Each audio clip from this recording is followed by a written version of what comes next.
fox stowed away on a cargo ship from England to New Jersey. Tony Kornheiser. Red Fox. He's still with us? Red Fox? Well, kind of. Really? Kind of. He had to go join, Elizabeth, get away from Aunt Esther. But, 103 years old, Tony, grew up right here in part on the south side of Chicago. Did he go to high school with your mother? Is that a correct fact? Yes, DuSable High School. They must have been there together for a year or so at least. Good to know. Welcome to PTI, boys and girls. In today's episode, Maxx Crosby embraces the Raiders. Kyler Murray may be Minnesota-bound, and Miami of Ohio goes down for the first time all season.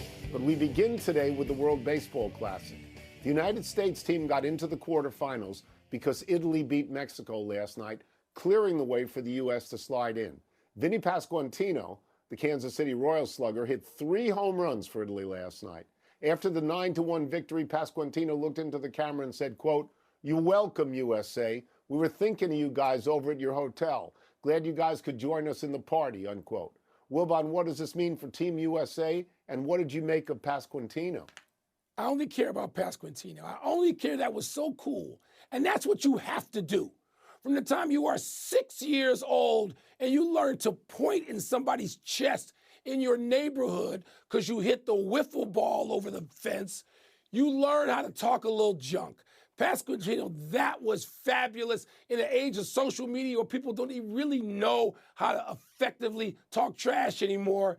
Pasquantino did it. That's all I care about. I'm glad the U.S. has advanced. I want to see us play. There's a couple of teams you want to play. I want to see us play the DR. I want to see us play Japan. I know we get Canada first, but come on, those games would be fun. But we did that only because Pasquantino and his boys allowed us in the door. Thank you, and thanks for the trash talk on the way out. Yeah, I agree with all of that. I loved Pasquantino. I loved the 3 home runs. I loved what he said, you're welcome, USA. Most of all, though, Mike, what I loved was that after every home run, because I watched this game, after every home run, he went over to the espresso machine in the Italian dugout, had a cup of espresso. I think I have this right. I think when you hit a home run, you put on a sport jacket because it gives you a sense of sophistication. And then you drink the espresso, and then they hug each other. And that is so much more sophisticated, so much better than spitting sunflower seeds at one another. Yeah, so he hit home runs last night. Or scratching. Yeah. He hit home runs last night in the 2nd and the 6th and the 8th. He basically won the game by himself. But he hadn't had a hit in the entire tournament prior to that. And I got to thinking, because he's a slugger. He had 32 home runs for the Royals and 113 RBI. I was wondering, did he think he should be on the United States team? But he's first baseman, and they've got Bryce Harper and Paul Goldschmidt, and they're not Italian, so they couldn't have flipped and gone somewhere else. That's right. You mentioned that the United States gets Canada next. I don't know if we can win the tournament, but that's yet another sport in which the United States is playing Canada in the last 3 or 4 weeks. We've seen this a lot. And then if we win, we get Korea or the Dominican Republic. I will say this. I found Mark DeRosa pointed to his own clubhouse sometime back and said, honestly, we've got the 30 best ball players in the world in that clubhouse. Maybe. And I'm going, whoa, hold on a second. Hold on a second. Are you telling me that Shohei Ohtani and Juan Soto are not in the 30 best? Come on. I don't know about that either, Tony. Yeah. By the way, did we beat Canada in curling? How'd that turn out? I've forgotten. Anyway. I don't know about curling. Beat them in hockey. Let's move to Maxx Crosby's first public comments since the Ravens backed out of their trade for him. Last night, the All-Pro pass rusher posted, quote, "I'm a Raider. I'm back. Run that bleep," close quote. Tone, do you expect Crosby to remain a Raider?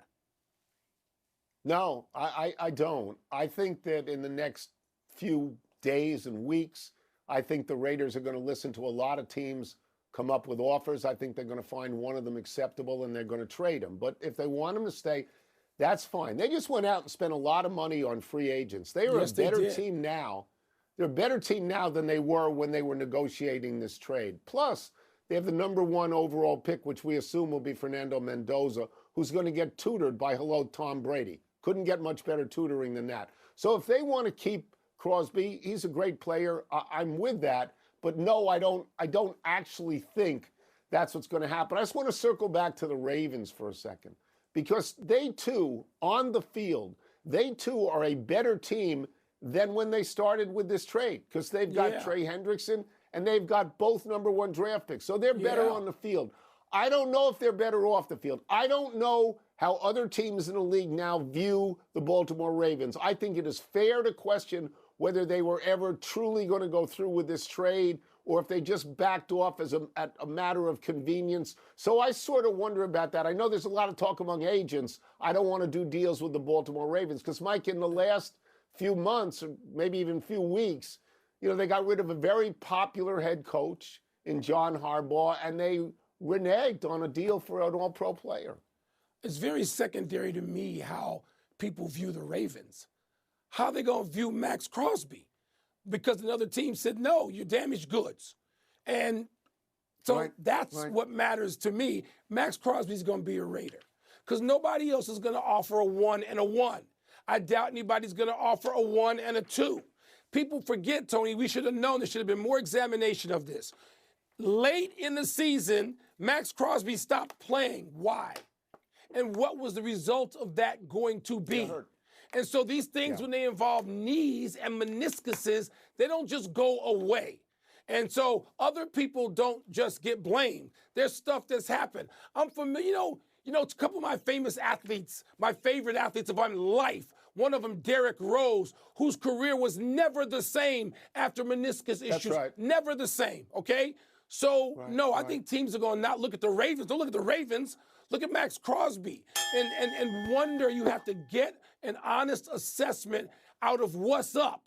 And maybe you leave him there. I hope he can be Maxx Crosby and be great wherever he is. It looks like to me that's going to be with the Raiders and not necessarily somebody else. So you tossed him off the Bears. 3 weeks ago, you wanted him on the Bears. I told you I'm not giving up a 1 and a 2. I told you that before we got the news on the knee. Not a 1 and a 2 and $30 million. No. How about a 1? How about a 1? We turn to Kyler Murray, the biggest shoe yet to drop in free agency. According to the NFL Network, Murray is in Minnesota to talk to the Vikings. But the NFL Network also reports that Murray plans to have a conversation with 3 to 5 other teams. Wilbon, circling back to Minnesota here, would you have confidence in a pairing of Kyler Murray and Kevin O'Connell? No. I can have, and they're both not just competent. I mean, O'Connell's had some great success with Minnesota. Kyler Murray has had flashes. That's right. It's not about that. It's about this presumption, and there was far too many of it on too many networks last year that cover football, including this one, including from the mouths of very smart people, that O'Connell was just going to whisper in the ear of this kid from Michigan, and they were going to go on and win 14 games again. See, that was wrong. I don't hear enough, oops, I was wrong, when these things are wrong. That was just dumb wrong.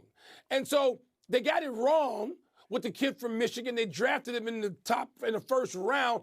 A lot of us thought, who watch Big Ten football religiously, why are they doing this? What has he shown?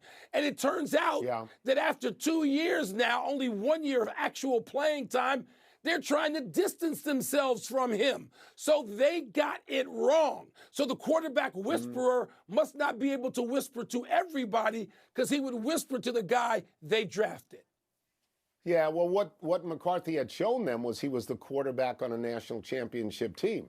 And so they were intrigued by that, which means obviously. What does it mean?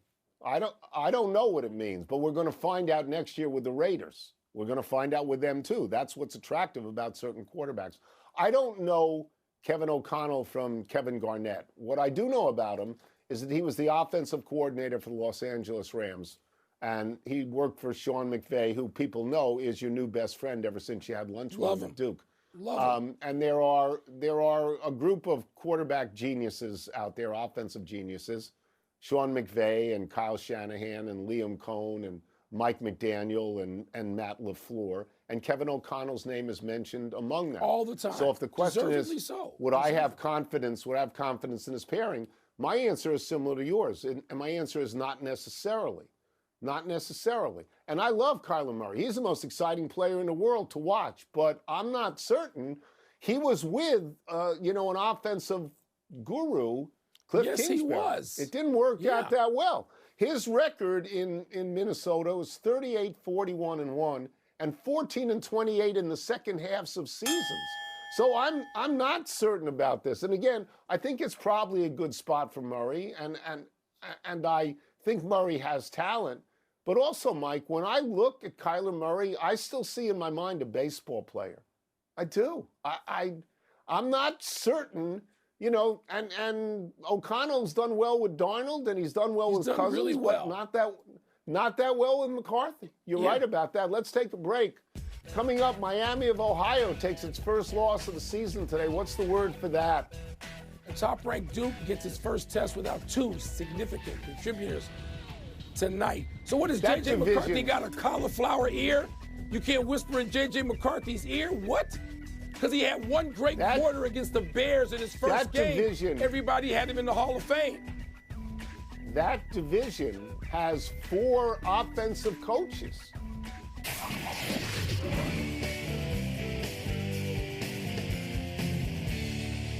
Time to get down and wordy with Wilbon. What's first? Previously unbeaten, Miami of Ohio's loss to UMass today was blank. It's nothing. That's my word, nothing. They are still going to be in the tournament. The drama of this is past us. It doesn't really matter. They're going to go in, maybe instead of 32-0, they're going to go 31-1. They're still going to have the best record of any school in the tournament. I mean, I guess we should have and could have seen this coming, Mike. Their last 3 games, they won by 2, and by 2 in overtime. Yep. So I guess that they were due for a loss. But what is the net result of this? The net result is a Mid-American Conference is going to get 2 bids, and consequently, some 11th or 12th seed in a large conference that's waiting on the bubble to get in is not going to get in. And I don't think that's the worst thing that ever happened. I mean, the magic is gone from Miami of Ohio, and I suspect their seed will drop. I suspect that they'll go from an 8 or 9 to an 11 or a 12, but they're still in the tournament. They are, Tone, but my word is mind-changing. Whose mind might it change? Mine. I spent the last 2 weeks saying Miami of Ohio is in. They've already earned it. And that seems to have been the case. Yes. They'd already earned it. Yes. But then, Tony, I think what happened here with this loss, and we could see it coming not just because of the scores, but because it was probably wearing them down. Those kids probably never dreamt they'd be on an undefeated team into mid-March. And it probably just wore them down to a frazzle. Now I'm hoping this loss will just release them. Because I'm rooting for them, but if you're out there watching and you're a casual fan and you're saying, wait a minute, should this team have been in anyway, this loss could be mind-changing. And so it annoyed me. I'm still rooting for them, but it annoyed me they dropped this game. Yeah, I got to be honest. I could see them going out in the first round by a substantial margin now. I'm rooting for them. I could. I don't want it, but I could. Right. Let's see what's next. Tonight's ACC tournament opener against Florida State will be blank for Duke. My word is uncertain. Duke has been an 8-man team all year, and now they are a 6-man team because they have lost 2 starters, Caleb Foster and Patrick Gungba. They're out. They were giving Duke 20 points and 10 rebounds a game. They were giving Duke the 3rd and 4th most moments on the squad. Most minutes, rather, on the squad, and they were the 3rd and 4th leading scorers. And they don't have anybody on the bench that can replace them. If they had a better bench, they'd have used more people to this point. I don't think it has any meaning at all with Florida State because this game doesn't matter. Duke's going to be a 1 seed no matter what happens in this tournament. But it could have a lot of meaning in the second week of the NCAA tournament because they're not. I don't think they go into the bench. I think they ask their other players to play more minutes. I think that's how they solve it. We're going to have what we call honest disagreement here. So my word is scrimmaging. And it's scrimmaging for 2 reasons. One, because like you said, the Florida State game in and of itself means nothing. So it's like a scrimmage. Right. You're going to go out there. Here's what we're going to concentrate on tonight, fellas. But, Tony, it's also like scrimmaging because Duke has to find something else. And they do have to go down the bench, and they can go down the bench. And Jon Scheyer's a hell of a coach. We haven't talked about him much because he's still living in the glow of the coach, Mike Krzyzewski. Sure. And so we don't talk about Jon Scheyer much, but he's a Chicago boy, and I pay attention to sort of what he does and how he does it and who he's got on his team and who he's got on his bench. And Duke does have a bench, and this is next man up time. People talk about it, but they're not about it. Duke can actually do something about it. John knows who those people are and how to get them ready. Yeah. And I think he's going to have to get them ready like you tournament before the next one after round one. So, but scrimmaging, because the result doesn't matter, but what they're looking at does. Do you think Jon Scheyer went to high school with your mother in Red Fox? I'm just asking. I don't know. That'll have to be the final word. Let's take one last break. Still to come, one of the hottest players in golf sees his Players' Championship end early. Happy time, people. Happy 47th birthday, Ryan Day. The Ohio State football coach won the national championship in 2024. And at any other school, that would be good enough. But Day has a 2-4 record against that school up north, so there are always some yahoos in Columbus seeking to get rid of him. Day is 82-12 at Ohio State, 55-5 in the Big Ten. Consider those numbers for a second. Day started out as a record-setting quarterback at the University of New Hampshire, where his offensive coordinator was Chip Kelly, who later rejoined him at Ohio State. Along the way, Day coached at Boston College, Florida, Temple, and in the NFL at Philadelphia and San Francisco. Day was on staff at Ohio State when Urban Meyer left, and Day succeeded him. Tony, of those 5 Big Ten losses, 4 are to the school up north. It's sort of a blemish, but there's no question he is having a great run at Columbus, and you got to ignore the fools who want to question with any loss whether he should be fired. Just get off the stage. It's an astonishing record. Be thankful you got this astonishing. Coach. Yeah.